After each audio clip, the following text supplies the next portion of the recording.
Hi friends, నీలీస్ వరల్డ్కి స్వాగతం. ఈరోజు మన రెసిపీ పన్నీర్ పరాఠా. దీనికి కావాల్సినవి ఏంటో చూద్దాము. ముందుగా ఇక్కడ నేను ఒక 2 కప్స్ ఆఫ్ వీట్ ఫ్లోర్ తీసుకున్నాను. దీంట్లో కొద్దిగా సాల్ట్ వేసాను, అలాగే ఒక స్పూన్ పెరుగు వేసాను, ఇంకా కొద్దిగా ఆయిల్ వేసి దీన్ని బాగా కలపాలి. ఇలా కలుపుతున్న టైంలో కొద్దిగా మనం వాటర్ వేసుకుంటూ పిండిని మెత్తగా అయ్యే వరకు మనం కలపాల్సి ఉంటుంది. కావాలంటే మనం హ్యాండ్తో కూడా మిక్స్ చేసుకోవచ్చు. చూస్తున్నారు కదా, ఈ సాఫ్ట్నెస్ రావాలి. తర్వాత దీని మీద కొద్దిగా ఒక తడి బట్ట కప్పి పక్కన పెట్టేసి ఉంచాను. ఇప్పుడు నెక్స్ట్ కొద్దిగా ఒక ఆనియన్, ఇంకా ఒక పచ్చిమిర్చి, కొద్దిగా కొత్తిమీర తీసుకున్నాను. ఇది ఫైన్గా చాప్ చేయాలి. అందు గురించి నేను చాపర్లో వేసి ఆనియన్ని ఫైన్గా చాప్ చేశాను. చూస్తున్నారు కదా ఎంత ఫైన్గా అయిపోయిందో. ఇలా ఉండడం వల్ల మనకి రొట్టె తినప్పుడు ఇబ్బంది లేకుండా ఉంటుంది. ఇది ఒక బౌల్లోకి తీసుకోవాలి. అలాగే పచ్చిమిర్చిని కూడా బాగా సన్నగా మనం చాప్ చేసుకోవాలి. కొత్తిమీర కూడా ఇదే విధంగా మనం ఫైన్గా చాప్ చేసి పెట్టుకోవాలి. ఇప్పుడు ఇలా కట్ చేసేసిన తర్వాత మనం నెక్స్ట్ ఏంటంటే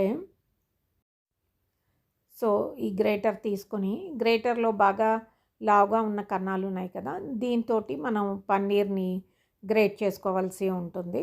అప్పుడు ఫైన్గా వస్తుంది. ఇలా మనకి కావాల్సినంత క్వాంటిటీ పన్నీరు తీసుకోవాలి. నేనైతే 5 రోటీకి సరిపడినంత పన్నీర్ గ్రేట్ చేసి పెట్టుకున్నాను. ఇప్పుడు ఒక బౌల్లో ఈ ఆనియన్స్ ఉన్నాయి కదా, కొద్దిగా తీసి పక్కన పెడుతున్నాను, ఎందుకంటే చట్నీలో మిక్స్ చేయడానికి. మిగిలిన ఆనియన్స్లో ఈ గ్రేట్ చేసిన పన్నీర్ అంతా కూడా వేసేస్తున్నాను. ఇది వేసిన తర్వాత దీంట్లోనే పచ్చిమిర్చి, ఇంకా కొత్తిమీర ఉంది కదా, కొత్తిమీర అది కూడా వేసేసి, కొద్దిగా salt, 1 spoon pasta seasoning powder, అలాగే చిల్లీ ఫ్లేక్స్, ఇవన్నీ వేసి బాగా మిక్స్ చేసి పక్కన పెట్టుకోవాలి. మన స్టఫ్ రెడీ అయిపోయింది. ఈ స్టఫింగ్ని మనం పక్కన పెట్టేద్దాము. ఇప్పుడు నెక్స్ట్ రోటీలో మనకి కొద్దిగా డిప్ చేసుకోవడానికి నేను ఒక 1 కప్ పెరుగు తీసుకున్నాను. దీన్ని బాగా బీట్ చేసేయాలి. ఇలా చేసిన తర్వాత ఇది స్వీట్ పెరుగు చేస్తున్నాము. ఇందులో కొద్దిగా వాటర్ మిక్స్ చేయాలి. మరీ థిక్గా కాకుండా, మరీ థిన్గా కాకుండా ఉండేటట్టు చూసుకోవాలి. ఇలా మిక్స్ చేసిన తర్వాత ఇందులో కొద్దిగా కారం, అలాగే ఒక 1.5 స్పూన్స్ షుగర్ పౌడరు, ఇంకా కొద్దిగా బ్లాక్ సాల్ట్, అలాగే కొంచెం నార్మల్ సాల్ట్, ఇంకా జీరా పౌడరు, ఇవన్నీ వేసి బాగా ఒకసారి మిక్స్ చేసేసుకోవాలి. అంతే, మన స్వీట్ కర్డ్ రెడీ అయిపోతుంది. దీన్ని పక్కన ఉంచేద్దాము. నెక్స్ట్ ఇంకొక చట్నీ చేద్దాము. ఇందాకట్లా మనం పక్కన తీసి పెట్టుకున్న ఆనియన్స్ ఉన్నాయి కదా, అందులో ఒక 2 స్పూన్స్ కారం ఆవకాయ కలుపుతున్నాను. ఇది ఇలా బాగా మిక్స్ చేసేయాలి. మొత్తం ఆనియన్స్ ఇంకా ఆవకాయ అంతా కలిసిపోయేటట్టు. ఇలా చేసిన తర్వాత దీంట్లో మనం కొద్దిగా కొత్తిమీర యాడ్ చేస్తాము. అంతే, మనకి నెక్స్ట్ డిప్ కూడా రెడీ అయిపోయింది. చూస్తున్నారు కదా, ఇది చాలా టేస్టీగా ఉంటుంది. నెక్స్ట్ ఇప్పుడు రోటీ ప్రిపరేషన్లోకి వెళ్ళిపోదాము. మనం ఇందాకట్లా ఆల్రెడీ కలిపి ఉంచుకున్న పిండి ఉంది కదా, దీన్ని కొద్దిగా మనం వేడించి దీన్ని మనం బాల్స్ కింద చేసుకోవాలి. ఇక్కడైతే నేను 5 ఉండల కింద చేస్తున్నాను. 5 రోటీస్కి సరిపడినంత. వీటికి కొద్దిగా మనం పిండి ఎక్కువే తీసుకోవాలి, ఎందుకంటే స్టఫ్ ఉంటుంది కదా, లేకపోతే అది మనకి బయటికి వచ్చేస్తుంది. ఇలాగా మనం రోటీని రౌండ్గా చేసుకున్న తర్వాత దీన్ని మనం ఒక చిన్న రొట్టెలాగా ఒత్తుకోవాల్సి ఉంటుంది. పిండిలో కొద్దిగా ఒకసారి దాన్ని పెట్టి తర్వాత మనం ఒక మోస్తరుది చిన్న సైజు రొట్టంతా ఒత్తాలి.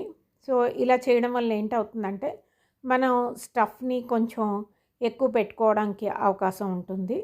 చూస్తున్నారు కదా! ఈ సైజు రొట్టి చేసిన తర్వాత, దీంట్లో మనం ముందుగా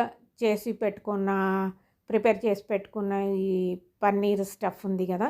దీన్ని కొద్దిగా ఇలా లోపలికి నొక్కుతూ కొంచెం ఎక్కువ పెట్టాలి. సో, అప్పుడే టేస్టీగా ఉంటుంది. ఇలా స్టఫ్ చేసిన తర్వాత మొత్తం అంతటిని దాన్ని కవర్ చేసేయాలి. చేసేసి మళ్ళీ ఒక రౌండ్ బాల్ లాగా చేసేయాలి. ఇలా చేసిన తర్వాత మన హ్యాండ్‌తో కొద్దిగా దీన్ని ఇలాగ నేను చూపించినట్టుగా అనాలి. సో, ఇలా చేయడం వల్ల ఏంటవుతుందంటే, మనకి లోపల పెట్టిన స్టఫ్ మొత్తం రొట్టి అంతటికీ కూడా వెళ్తుంది. సో, ఒక పక్క ఎక్కువ, ఒక పక్క తక్కువ స్టఫ్ లేకుండా ఉంటుంది. సో, ఇలా చేసిన తర్వాత మనం మామూలుగా మన రొట్టెల కర్ర ఉంటుంది కదా! దాంతోటి ఒత్తేసుకోవచ్చు.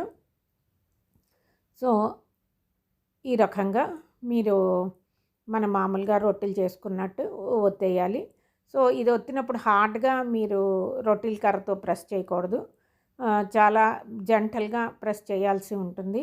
లేకపోతే స్టఫ్ బయటకొచ్చేసే ఛాన్సెస్ ఎక్కువగా ఉంటాయి. సో, అలా కాకుండా ఈ రకంగా రౌండ్‌గా మనం రొట్టెని ఒక మోస్తరు థిక్‌నెస్‌లో వచ్చే వరకు ఒత్తుకోవాలి. తర్వాత ఎడ్జెస్ కూడా పలచగా ఉండేటట్టు చూసుకోవాలి. ఇప్పుడు బాగా వేడిగా ఉన్న పెనం మీద ఈ రొట్టెని వేసి 2 వైపులా మీరు కొద్దిగా కాలనివ్వాలి. ఇలా కాలిన తర్వాత దాని మీద మనం ఘీ అప్లై చేయాల్సి ఉంటుంది. ఇలా ఘీ అప్లై చేసిన తర్వాత అప్పుడు మళ్ళా దాన్ని మనం రెండో పక్కకి తిప్పి కాల్చుకోవాలి. ఈ రెండో పక్క కూడా కొద్దిగా ఘీ అప్లై చేయాలి. సో, ఇలా చేయడం వల్ల రొట్టె బాగా కాలుతుంది. చూస్తున్నారు కదా! ఇది మనం గట్టిగా ఇలాగా అద్దుతున్నట్టుగా చేస్తూ రొట్టెని కాల్చాలి. సో, అప్పుడు కొద్దిగా క్రిస్పీగా రొట్టొస్తుంది. ఈ రకంగా మనం 2 సైడ్లు రొట్టెని కాల్చుకోవాల్సి ఉంటుంది. సో, మన రొట్టె రెడీ అయిపోయింది. దీన్ని ఇంకా పక్కన ప్లేట్లోకి తీసేద్దాము. అలాగే ఇప్పుడు ప్లేటింగ్ కూడా రెడీ చేద్దాము. నేను ఇంకొక రొట్టె కూడా వేసేసాను. సో, చూస్తున్నారు కదా! నా ప్లేటింగ్ కూడా రెడీ అయిపోయింది. ఇది ఫ్రెండ్స్ ఈరోజు వీడియో. హోప్ మీ అందరికీ నచ్చుంటుంది అనుకుంటాను. నచ్చితే నా వీడియోని లైక్ చేయండి, అలాగే షేర్ చేయండి. నా ఛానల్ని సబ్స్క్రైబ్ చేసుకోండి.